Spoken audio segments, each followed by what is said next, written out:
We've had a chance now to talk a bit about the progressive movement in the United States and the progressive era. This lecture that I'm about to start now is sort of a follow-up to that initial introduction to progressivism and what it is.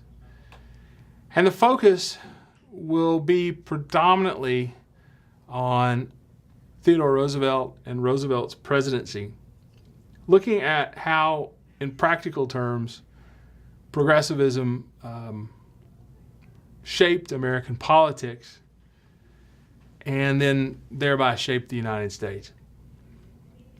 By the end of the first decade of the 20th century, by 1910, the United States had begun to, as you well know, gain a place on the world stage economically, militarily, politically. At home, the sort of search for order that was progressivism continued to be dominant, to dominate all collateral issues. So now let's see how this plays out in the decades leading to the First World War. And there's no better place to start, really, than with Theodore Roosevelt. In 1900, William McKinley and William Jennings Bryan, our old friend from the Democratic Party who had run against McKinley in 1896, met again. By 1900, of course, the world had changed in that the United States had become an imperial power.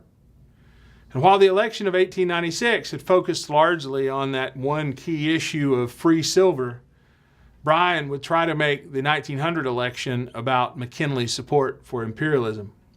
Oddly enough, I suppose,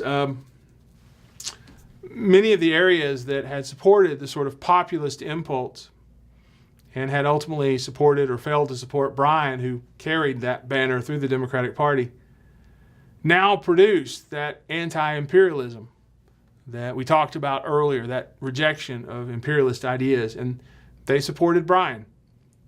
Among them was soon-to-be very well-known politician Bob La Follette of Wisconsin. But in the end, Bryan's efforts fail, as they always seem to do.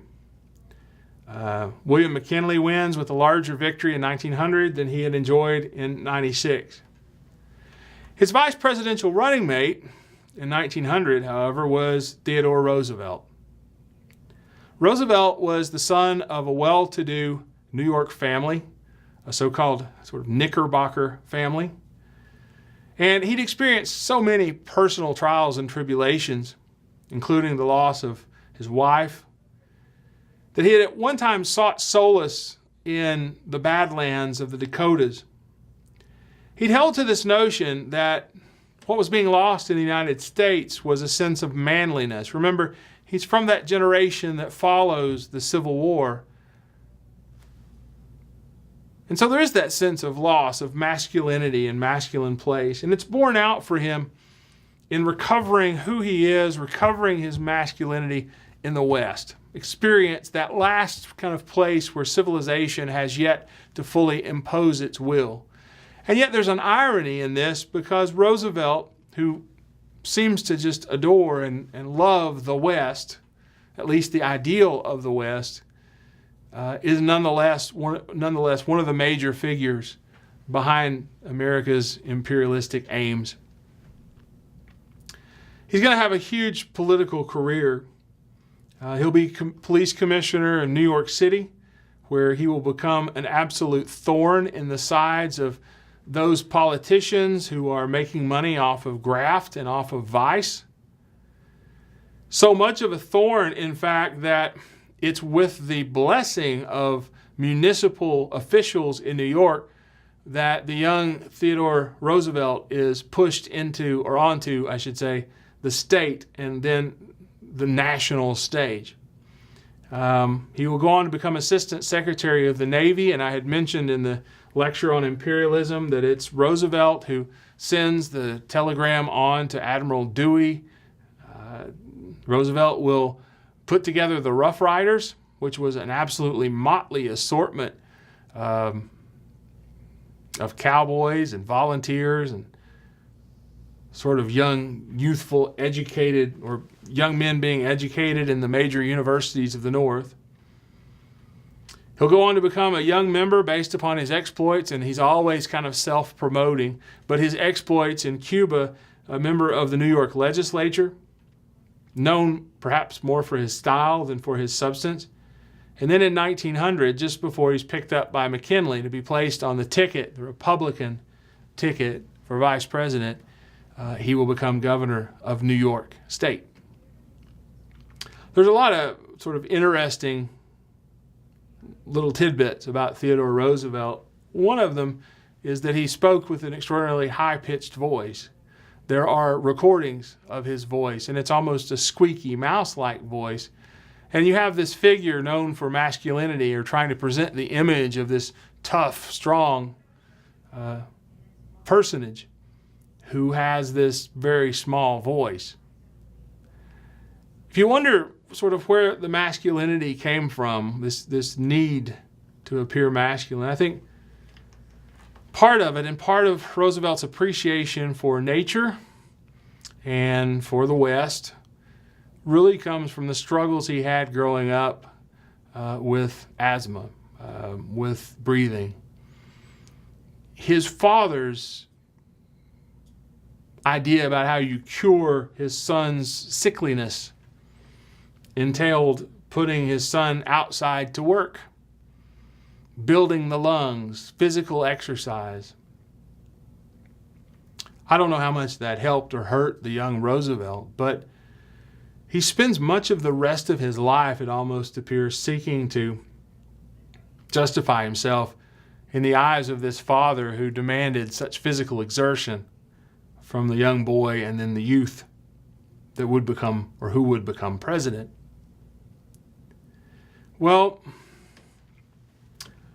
Theodore Roosevelt in 1900 is the vice presidential candidate along with McKinley, primarily on the ticket because progressives in New York are just infuriated by Roosevelt. McKinley's political manager warned at the nominating convention, and I quote, "Don't any of you realize that there's only one life between that madman," meaning Roosevelt, "and the presidency?"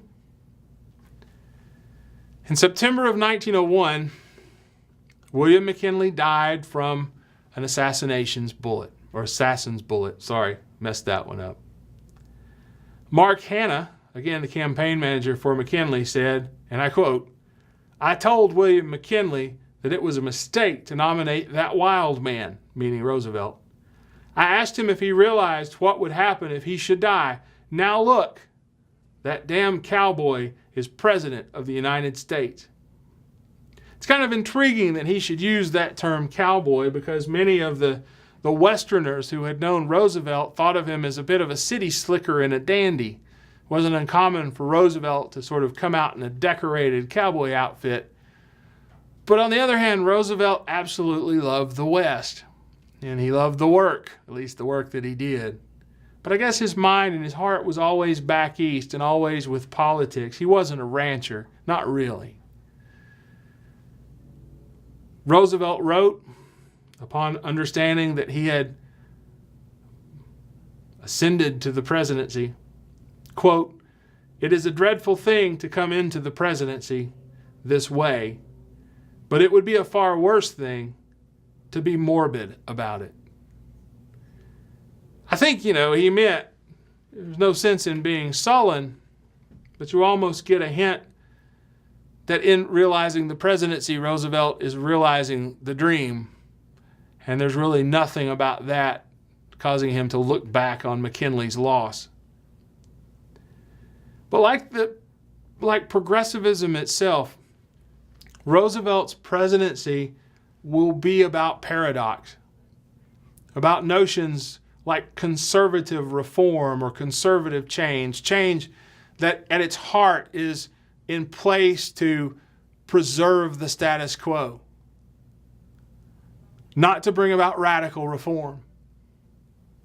Roosevelt rides that paradox. It's sort of almost within him as he seeks a sort of middle way most of the times as president.